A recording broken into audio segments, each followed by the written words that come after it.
So Sarah's going to record this because we told everybody that couldn't be on the calls that they would be able to see the recording, and it's basically the PowerPoint in our voices. I don't think, do the pictures record, Sarah?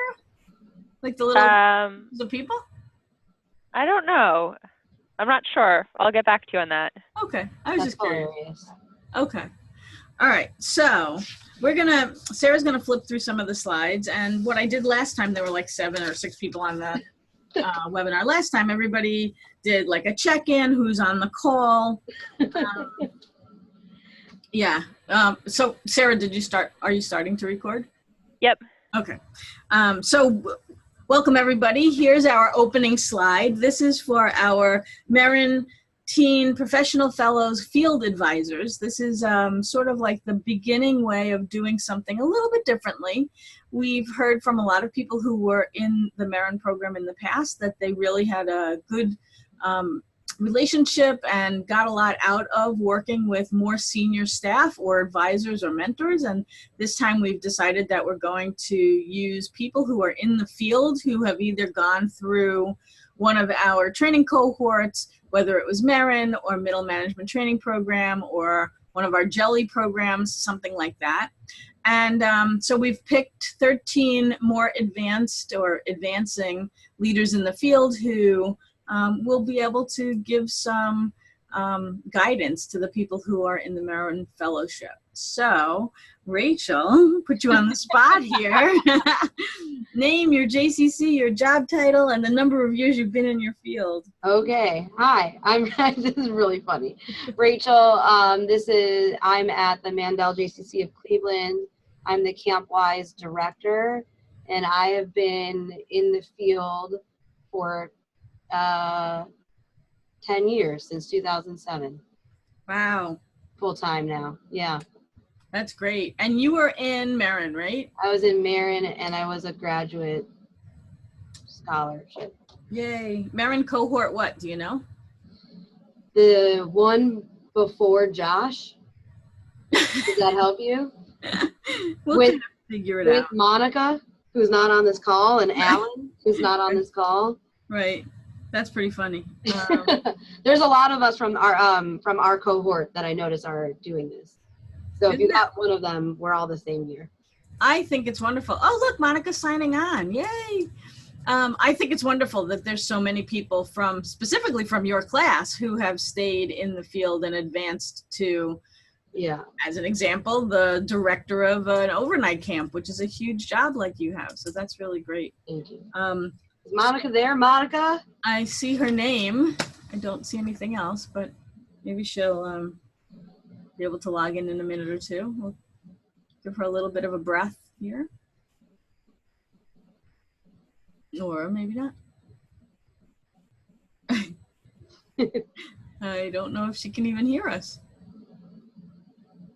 All right, so let's move to the next slide, and hopefully she can hear us, and we can review things about what is a field advisor.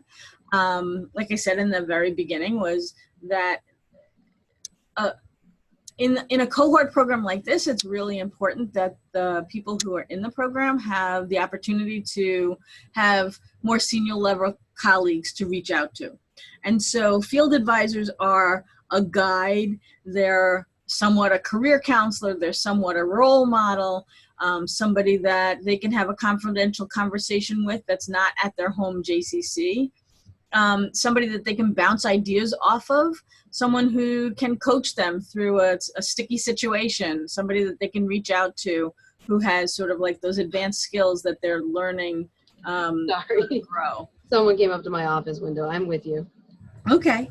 And so through the Field Advisor program, we're hoping that you'll be able to build that relationship with everybody, not just with the person that you're assigned to, but we're looking to sort of expand this as well. And that's why we asked, what did you feel that you were an expert in, what areas? Because we're going to encourage people to take a look at the list. And if they have a question in a certain area that you've said that you're an expert in, that they have access to you to reach out to you to ask a question or help them through a sticky kind of situation.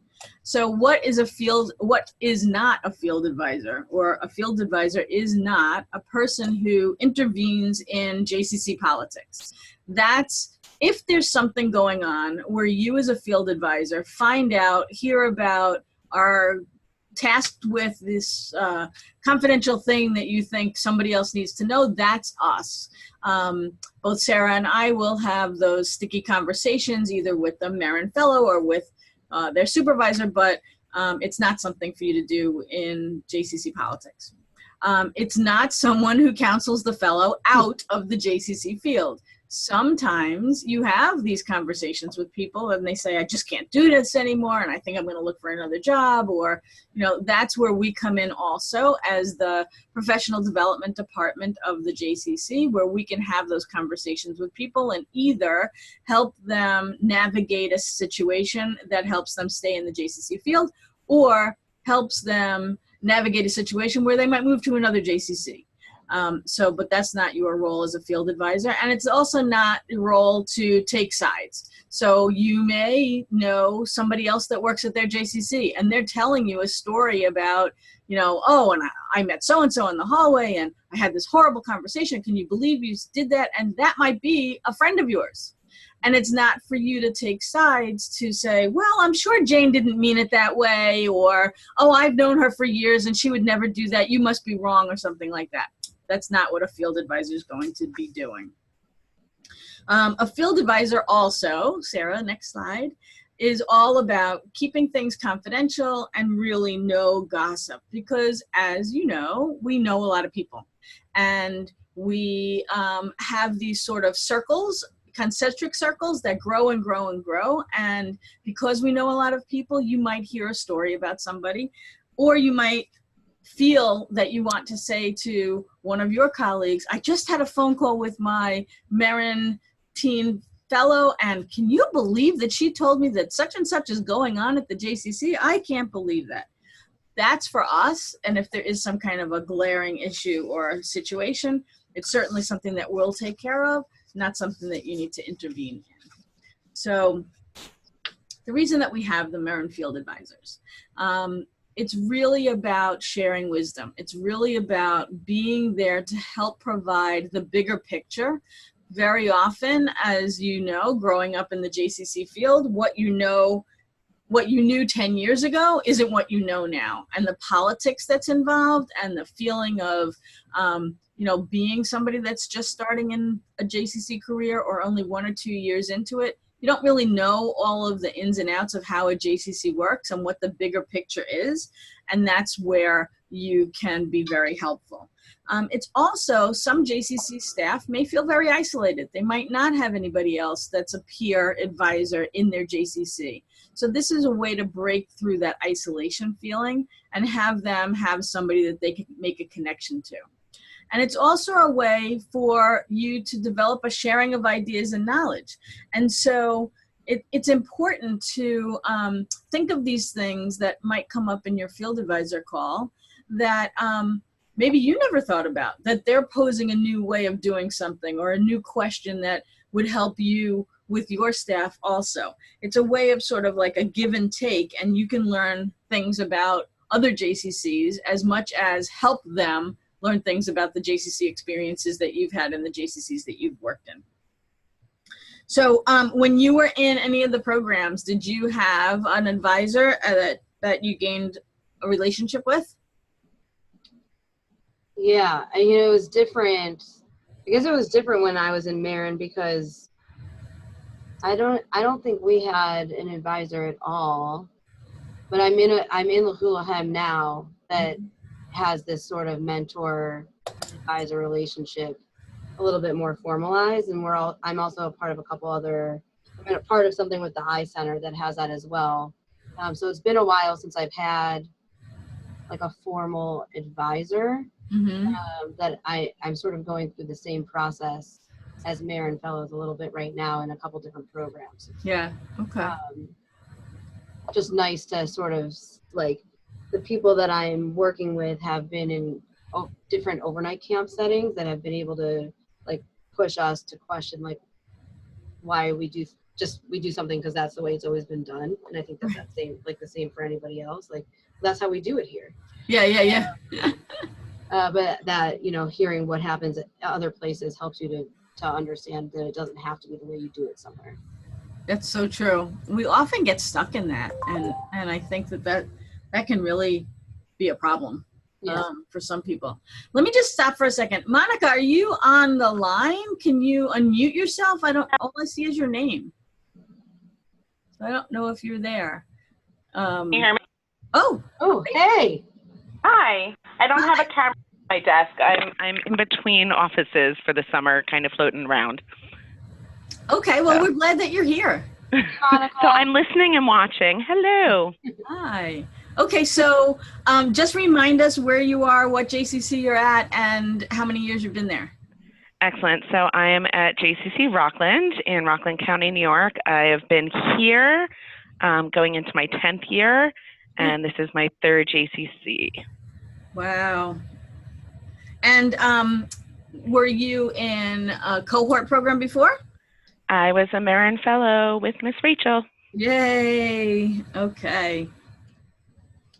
Yeah, I don't know if you heard me before, but I was saying how excited I am that there's so many people who either went through Merrin or Jelly or middle management training or something like that so that they are able to bring that experience to the group. So that's really cool. No, it's really exciting. I was like, this is a perfect opportunity to kind of share our wealth, but also gain new perspective. Yeah. That maybe we're a little jaded to at the same time. And that's one of the things that I'm really hoping that the people who are the field advisors, that this will feel like a learning experience and a growth experience for you too. Yeah. We're sending you a book that we've been working with, and we'll loop you into a lot of the other things. And then you can also like build your own cohort of the field advisors. And we're hoping that we'll be able to do some phone meetings or webinars with just the field advisors to see what the experience is all about. So that's really great. So it's really, the next piece of it is building a relationship. And Sarah, you could flip to the next slide. It's a two-way street. Like I said, you can learn a lot as much as you can give a lot. And basically what we're hoping is that you and the fellow will have a monthly check-in call, that you'll let the fellow set the agenda, but you'll keep it on track. It's fine to have personal conversations and talk about kids and what you did for the weekend, things like that, but to keep the conversation focused on the work that we're doing and growing the Merrin Fellow. I would suggest that you keep notes of your conversations so that when you have a situation, if somebody is telling you about, next Tuesday night, they're having a big event, after Tuesday night, you can send a follow-up or a hi and how did everything go? And this way you could refer back to your notes so that the next time you have your call, if it was a difficult conversation, you can ask and follow up and continue on the conversation of how did that go and what's the next step and what are you doing to grow and to expand in the programming that you're working on. Hang on 1 second because my phone is giving me these weather alerts. Excuse me. So the next slide shows us this really kind of cool graphic thing where you see these two people and one is thinking thumbs up and one is thinking thumbs down. And so we all come to any kind of relationship with internal biases. And I want to caution everybody that we should come to this kind of a relationship with no bias. We don't want to think that if you're assigned to somebody that's a smaller JCC than you are, or they've only been working for 2 years, or, excuse me, you've heard something not so great about their JCC or their exec or something like that. Those things shouldn't come into account when you're working with your fellow. We want you to make sure that you're consistent and fair. As you're having these conversations, take the personal out of it in helping them understand and manage your own emotions so that your own issues don't come into the conversation. But at the same time, I think it's really important if you went through something like they're going through, You can let them know and share a personal story about that. Confidentiality and transparency are very important. They're polar opposites, but they're very important at the same time.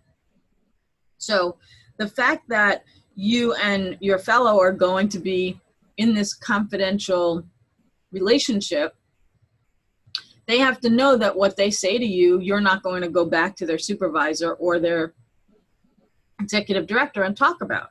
But at the same time, you want to be open and honest, and you want them to be transparent about things that are going on. So we have to make sure that you're setting the ground rules right at the very beginning so that you can have this kind of open conversation. And we're here, Sarah and I are here to help you navigate any kind of difficult conversations.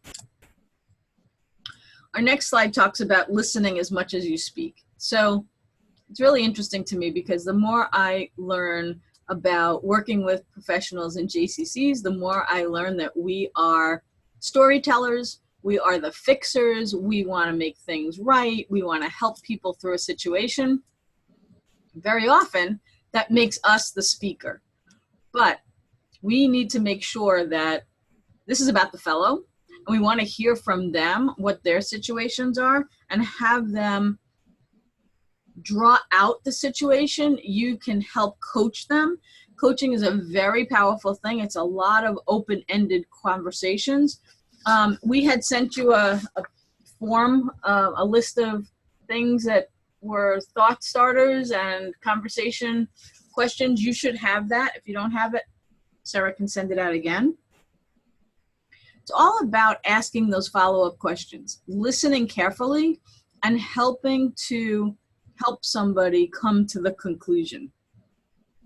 Repeat back what you heard, and then ask and answer them with another leading question, and then give a suggestion. You know, you want to be able to see if they can come to the conclusion by themselves. But if you take a look at some of these thought questions, things that are really open-ended, that are deeper thought, like, is this really what you want? How will this change things? Are you up for the challenge? Different kinds of things that aren't necessarily specific to, did you think about whether you're going to have enough money to run that program, but a deeper dive. So I encourage you, when you're having conversations with your fellow, to keep that thoughtful questions list handy so that you can continue to guide the questions forward. Okay. We want you to be as a helper, but not a solver. Conflict resolution, difficult conversations. Somewhat on career counseling. You've all been in the field for a really good amount of time. So career counseling, helping people see what the career path is, explaining how you advanced in the field and how you can help them see what their career path is and how they can move up and advance within the JCC. Managing up and down is a difficult challenge for a lot of people. Merrin Teen Fellows supervise people, and they also have supervisors. And so being in the middle like that, helping them navigate those sticky situations is a great idea. Every one of the Merrin Fellows is tasked with doing a year-end project. And so we will be instructing them to reach out to you to share their ideas for their project and to help guide them through the conversations about focusing their project, working on it step by step, having it lead into some kind of a real meaty kind of conversation that will help their JCC move forward in whatever the area that they chose to do. We will be working with them in January on their project. Actually, when we're going to Israel in October. So that we're going to be working on that. They're going to be revealing a little bit about what their projects are, their ideas, but then they'll be working with you as well to advance the project further, and their execs. I just want to stop for a second and remind everybody that we started the cohort in January. We met in May for a second time. We're going to Israel October 16th. Then we're meeting again in January, and then it concludes at the biennial, which will be the following May of 2018. And in between, we've done webinars, and they've done some TED Talks that they watched. They're reading the book Grit by Angela Duckworth, which we're going to send each one of you a copy of so that you'll be able to see what they're learning. And they have a couple more webinars coming up as well. So, modeling leadership. We talked a little bit about that. Be a real role model for these people. It's all about helping them see how you've gotten to where you are and helping them get to that same level. Oh, and I see Anna Bronfman just got on the line. Hi, Anna. Role modeling also is sharing your experiences and your expertise, really encouraging people to give you feedback and really focus on the feedback and stick to the topics, basically, modeling the leadership role. Anna, can you hear us? She's working on it. Okay. And I already said something about managing your emotions. So sorry. Hi, everyone. Hi. Okay, now we can hear you. Oh, great. And I hear you, which is... Okay, good. Let me take a second to have you introduce yourself and tell everybody where you're from and how many years you've been working in the JCC, what your job is. Anna Bronfman, Program Director at the Shorefront Y. I've been here since 2001. Wow. Yeah, and I started as a teen director and then moved on to taking over camp and after school programming, family engagement, enrichment, and basically I'm program director now, which covers everything that we do with families and children and most of the fee-for-service programming at the Y. Terrific. And were you were in a cohort program? Which one? Middle management. Right. Okay. And a scholarship recipient. Yep. Okay. So was Rachel. Rachel was a scholarship recipient as well. And so we're coming to the end of our formal part of our webinar. Anna, it's being recorded, so we can send you a link to the recording for what you missed. Fantastic.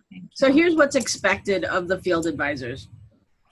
I had said the monthly call-ins, follow up and continue to communicate. We're going to ask that you do a check-in report with us by January 1st. A lot of the fellows are still involved in camp. You can do a reach out. Sarah's going to send you the list if you haven't already gotten the list of who your fellow is that you're directly related to. We're going to send out an email that will give the fellows a list of what you had responded that is your expertise, so, and their contact and your contact information. So we're going to send you something in January or the end of December for you to give us sort of like a check-in report, let us know how things are going. The I am an expert conversations with others, if you find that those are happening on a frequent basis, certainly let us know. I'm going to be really curious to see how that aspect of the advisorship works. I'm hoping that people will reach out to you and be able to use your expertise and that you'll have the time to be able to have a conversation with them. The last piece at the bottom of the screen is that we would like you to join us at the Merrin seminar in January. It's going to be in Orange County, California in January 7th and 8th. The Merrin Fellows will stay for a few days after you guys are there. But it's really a nice way for us to be able to do something in person with your fellow and as a larger group. And as I was saying in the beginning, we're really hoping that this is another way to do staff development for you as well.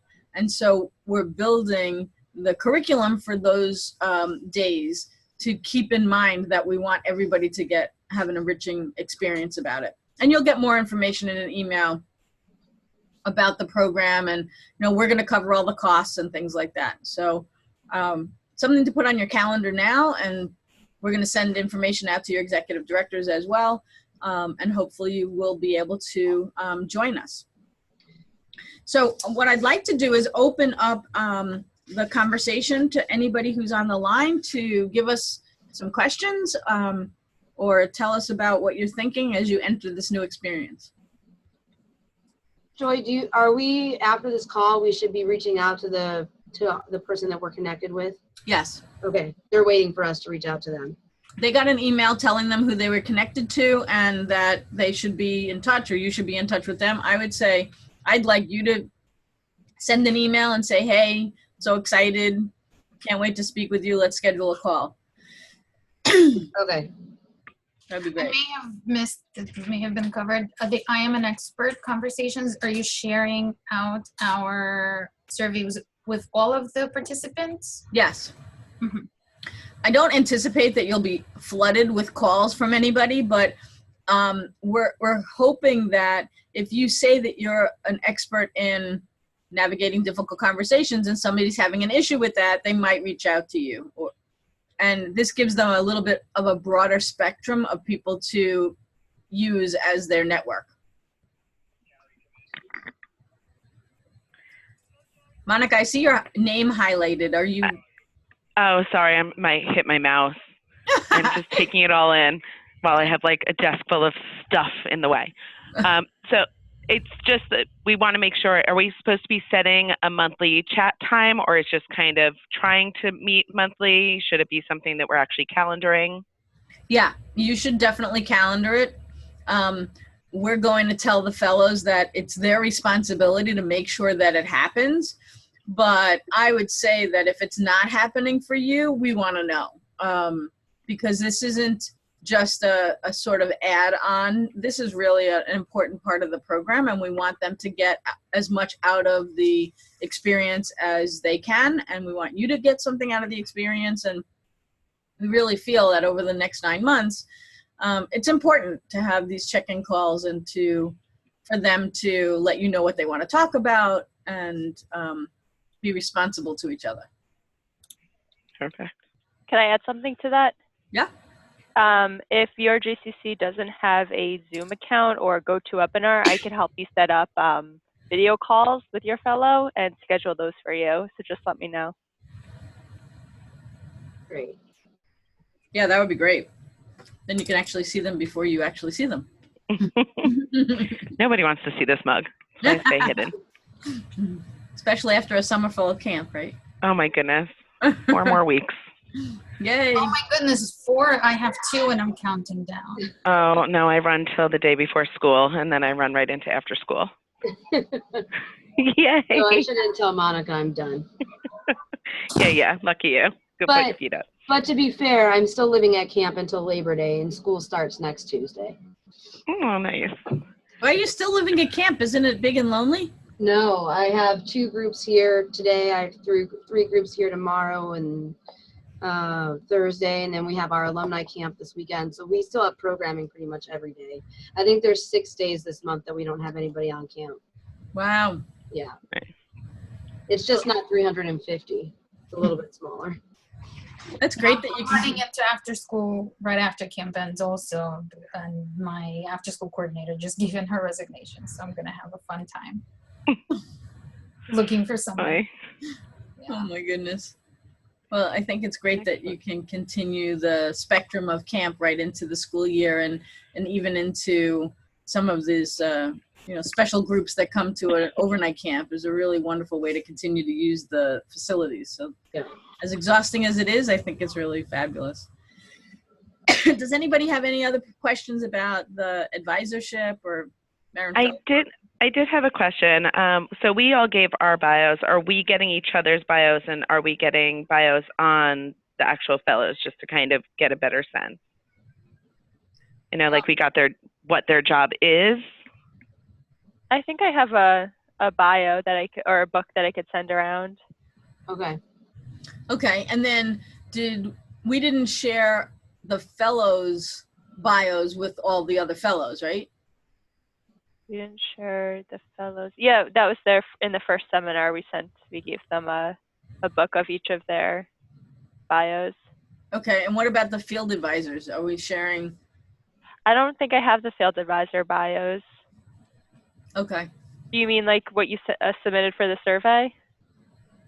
yeah. Yeah, I mean, my thought is just to have a little better of a sense of like who everybody is and what their experience is before coming to this table, that either helping my fellow by understanding where they came from, or, you know, like we had this I am an expert, that we can kind of say, oh, I know this other person has this experience or comes from this background to Yeah, offer that support.